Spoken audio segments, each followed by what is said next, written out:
So, over the past year, my sister has gotten me into watching Guy's Grocery Games, which then snowballed into an all-around obsession with watching cooking shows and learning how to cook different kind of foods. I'll be honest, cooking is really awesome. For me, it is so stress relieving. There's a sense of rhythm and science to making a good dish. When your dish turns out even better than you would expect, it just feels amazing. Plus, learning what you did wrong and taking notes to get better feels good as well. I love cooking just to wind down when I'm stressed about writing, editing, or after a long day at work.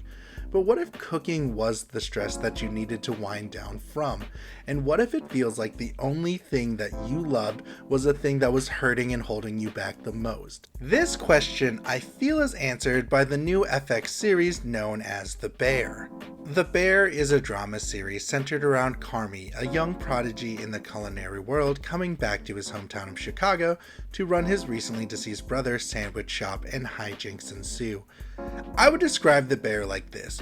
What if the drama of Hell's Kitchen was amped up to over 9,000, mixed in with the existential crisis feeling from the movie Waiting, mixed with the beautiful visuals of the food from Food Wars?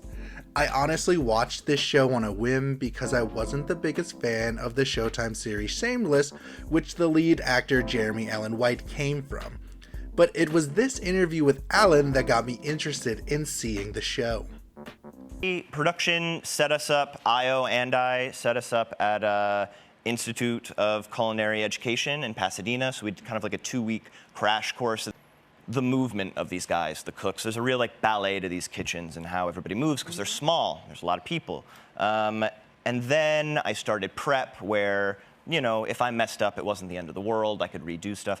But by the end, I got shoved onto the line and I was preparing food at Paz Jolie, Michelin star winning Paz Jolie. It really struck me through the process of getting to know these chefs and cooks is like the sacrifice of time and the commitment is really, it's that of an athlete. It's incredible. They're working 14-hour days, 7 days a week.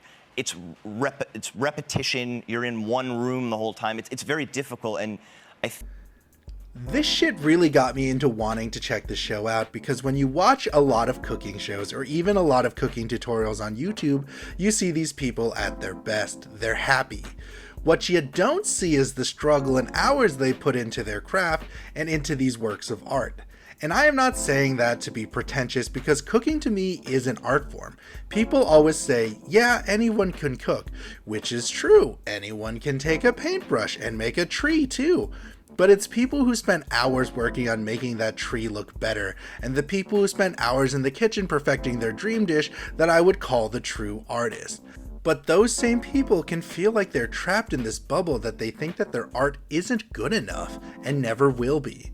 When I first saw this show, I thought this was going to be an adult dramedy where Jeremy Allen White gets to just act like a chaotic line cook because for some reason they have a weird sex appeal. If you think I'm being hyperbolic, look at Pete Davidson. Not dunking on the man, he is the definition of line cook energy, but that's not the case. What instead we see is a young man burdened with a lot of shit on his mind. He's dealing with the PTSD of working in a world-renowned fine dining culinary community in New York, the fact that his brother has recently killed himself, and the hole-in-the-wall dive restaurant his brother left is in crippling debt and is struggling. Carmy to me is fascinating is because he actually gives a shit. So what I mean is, I recently just rewatched the films The Slam and Salmon and Waiting. These two pieces of media have a kind of nihilistic view of working in the food industry. This sort of, wow, I am at the bottom and the worst point in my life. This fucking sucks. That being said, I feel like there is a truth to this kind of point of view.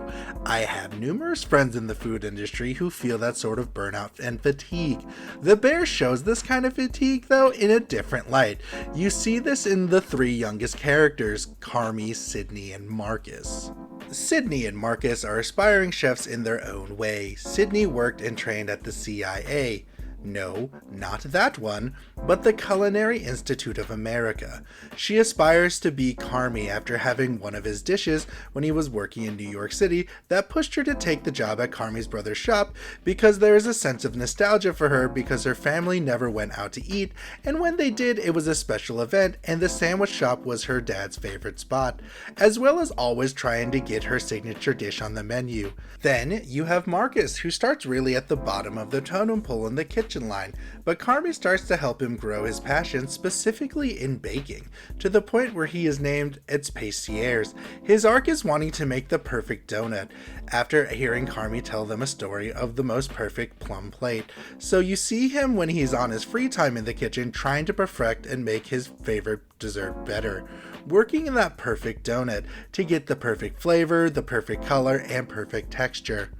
And then you have Carmy. Before the series starts, he is a world-renowned famous young chef.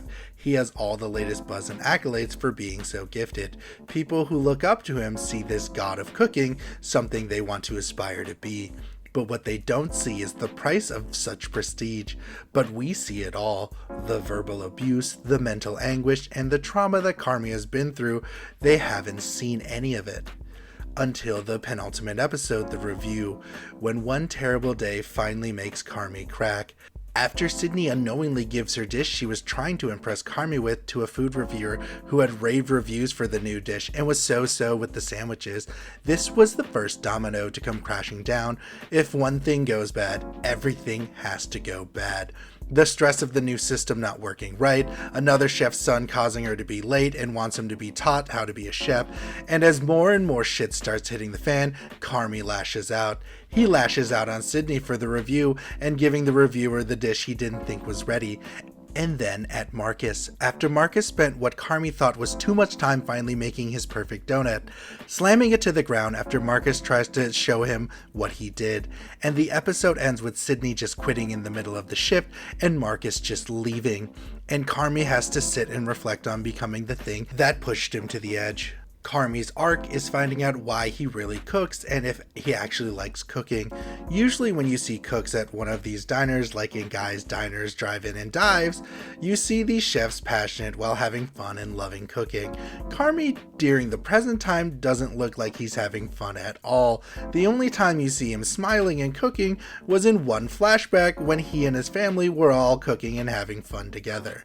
And he realizes this after the aftermath of the review in the final episode, where he finally speaks in his Al-Anon meeting. This scene emotionally broke me because watching him express his feelings finally is amazing. You can feel the sadness, the regret, and the realization in Jeremy Allen White's performance. This weight off his shoulder helps Carmy find out who he is and what he wants to do, ending in a more hopeful note at the end of the series. This show is a well-written drama about growth, but I also think this show is trying to show the stages of grief. Throughout this series, it is about Carmy and the rest of the cast that knew about Carmy's brother Mikey's suicide. We see how everyone is reacting and coping with it. Carmy is focusing in keeping his brother's failing business alive. Richie, Mikey's best friend, known to Carmy as cousin, is just trying to keep Mikey's legacy alive, battling Carmy because Carmy wants to change the restaurant for what he thinks is for the better, but Richie thinks keeping it the same is what keeps everything alive and okay.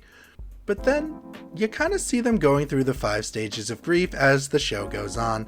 Denial, as they are both trying to keep Mikey's memory alive through the restaurant, even though the restaurant isn't the soul of the problem. It is the whole Mikey left after his sudden death by killing himself. We see anger through the spits and spats between Carmy and Richie lashing out at Sydney because he doesn't talk about his feelings and the real emotions he is going through. The bargaining effort, each of them are very much dealing with the thought of what they could have done to help Mikey when he was alive, how they could have seen it coming, and they should have seen it coming. The depression stage with Carmy, you see him having terrible nightmares that keep him up at night, and Richie, you see him basically at his lowest. Finally, you see the acceptance that came after Richie finally gave Carmy a letter that Mikey left for him, and Carmy after being blessed with a lump sum of money to be used to make a new restaurant. I think the thing that I was super surprised about is that there is an interpersonal part of this series. All these people who work at the restaurants seem like they're having fun and actually want to be around each other. Whenever we watch shows or movies involving working at a restaurant or catering, a lot of the cast just hates being at this restaurant. These guys are goofing off and actually enjoying working at this almost failing dive bar. And there's a charm to that I feel more shows should show. Now that we talked about the emotional and story reasons why I enjoy this show so much, I want to talk about the visuals. So the CGI in this show is fucking bad, but I think it makes sense. The bad CGI kind of gives it this fantasy vibe because it's only usually around when Carmy is mentally out of it. The scenes that make me feel this is the first scene where he's trying to tame a metaphorical bear and it looks really awful. Then, when things are burning or starting on fire, Carmy just stands there and looks at them, and the CGI looks so bad and unrealistic, but it gives me this kind of vibe. It feels like the show is showing a visual disassociation of life in cooking. I don't know if that's on purpose, but that's what I got out of it. But whenever they show them cooking or showing the dish someone worked hard on, that shit is awesome, and I live for that kind of stuff because I think cooking is an art form we don't talk about a lot, and it is so unique because you can make a dish and you may never have that same dish ever again. They film the cooking scene so masterfully that it makes me crave what they're making, and I am not gonna lie, I may or may not have gone to my local donut shop and indulged in some of their tasty sweets because your boy was craving them. I have talked about my love for this show. I do have one small thing though, and that it's getting a season 2. I think this show plays out better as a miniseries than a long form series. It's more of a personal preference though, because I think Carmy's arc feels finished, and so it's like, what else can you do besides have him do shitty things again? And it's like, I'm not a fan of that. But again, that's a personal preference. But if they manage to change it up and keep me interested, I'm all for it. I'm not a cook, but I do understand creative burnout. I love writing and I love making video essays, but sometimes you get writer's block or you feel your work isn't that good and you wonder why you keep doing it. But I recently watched a video by Super Eyepatch Wolf where his ending segment was talking about it's not about what other people think about my work, but it's about what you think about your work and what makes you feel good about it. And that hit home, so watching The Bear made me think about that a lot as well. Because you see, there's pain and passion, and in the end, if you think it's worth it, no one else's opinion matters. Hey guys, thanks for watching. If you made it to the end of the video, you should give this video a like, maybe subscribe and share it around if you enjoyed it a lot. But I'm going to be making more of these kind of videos where I talk about things that I'm really passionate about. You can also watch me and my friends Zach and Jay do some really dumb things coming up on my new YouTube channel called The CG. We're kind of like an experimental cooking show and other dumb things kind of thing because we've just done cooking stuff, but we're going to do a lot more other things as well. But again, thanks for watching, and if you haven't heard this today, you got this, cowboy.